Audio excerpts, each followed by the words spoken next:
ഇന്നത്തെ Nadigar box office റിപ്പോർട്ടുകളിലേക്ക് ഇവർക്കും സ്വാഗതം. കഴിഞ്ഞ വെള്ളിയാഴ്ച തിയേറ്ററുകളിലേക്ക് എത്തി ഏറ്റവും പുതിയ ടൊവിനോ നായകനെത്തിയ സിനിമയാണല്ലോ നടികർ. സിനിമ തിയേറ്ററുകളിലേക്ക് എത്തി ഇന്നത്തോടെ 8 ദിവസങ്ങൾ തിയേറ്ററുകളിൽ പിന്നിടുകയാണ്.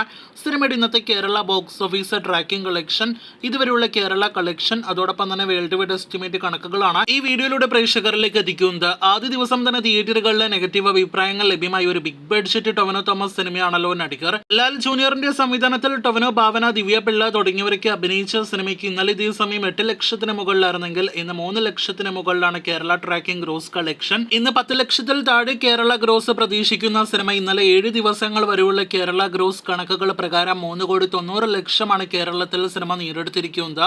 ഇന്നത്തെ കണക്കുകളോടെ 4 കോടിയിലേക്ക് എത്തപ്പെടുമെന്ന് പ്രതീക്ഷിക്കുന്ന നടികർ അങ്ങനെ കേരള ബോക്സ് ഓഫീസിൽ തന്നെ വൻ ദുരന്തം, മെഗാ ദുരന്തമായി മാറിയിരിക്കുന്നുവെന്ന് നിസ്സംശയം പറയാം. വേൾഡ് വൈഡ് ഫിഗേഴ്സ് ഇനിയും പുറത്തു വരാത്ത സിനിമ 5 കോടിയിലേക്ക് ഫൈനൽ കളക്ഷൻ എത്തുമെന്ന് പ്രതീക്ഷിക്കുന്നു. അങ്ങനെ 40 കോടി ബഡ്ജറ്റ് കണക്കാക്കുന്ന സിനിമ ടൊവിനോയുടെ കരിയറിലെ തന്നെ ഏറ്റവും വലിയ ദുരന്ത സിനിമയായിട്ട് മാറിക്കഴിഞ്ഞിരിക്കുകയാണ്. ഒരു നടന്റെ സൂപ്പർ താരത്തിന്റെ കഥയുമായിട്ട് തിയേറ്ററുകളിലേക്ക് എത്തിയ സിനിമ ഒരു റിച്ച് സിനിമ എന്ന് തോന്നിപ്പിക്കുന്ന രീതിയിലായിരുന്നു നമ്മുടെ പ്രേക്ഷകർക്ക് മുന്നിലേക്ക് പല കണ്ടന്റുകളിലൂടെ എത്തപ്പെട്ടത്. എന്നാൽ ഇപ്പോഴത്തെ തിയേറ്ററുകളിൽ നിന്ന് സിനിമ വിടവാങ്ങുന്നത് ദാരിദ്ര്യം അവസ്ഥയിലാണ് എന്നത് പ്രത്യേകം എടുത്തു പറയട്ടെ. അടുത്ത 2 ദിവസങ്ങൾ ശനി ഞായർ ദിവസങ്ങളിൽ കൂടി എന്തെങ്കിലും ചില്ലറ അതല്ലെങ്കിൽ ലക്ഷങ്ങളെല്ലാം തന്നെ സിനിമ നേടിയെടുക്കുമെന്ന് പ്രതീക്ഷിക്കാം. കാത്തിരിക്കൂ നടികർ എന്ന സിനിമയുടെ ഫൈനൽ വരെയുള്ള ബോക്സ് ഓഫീസ് റിപ്പോർട്ടുകൾ കേട്ട്.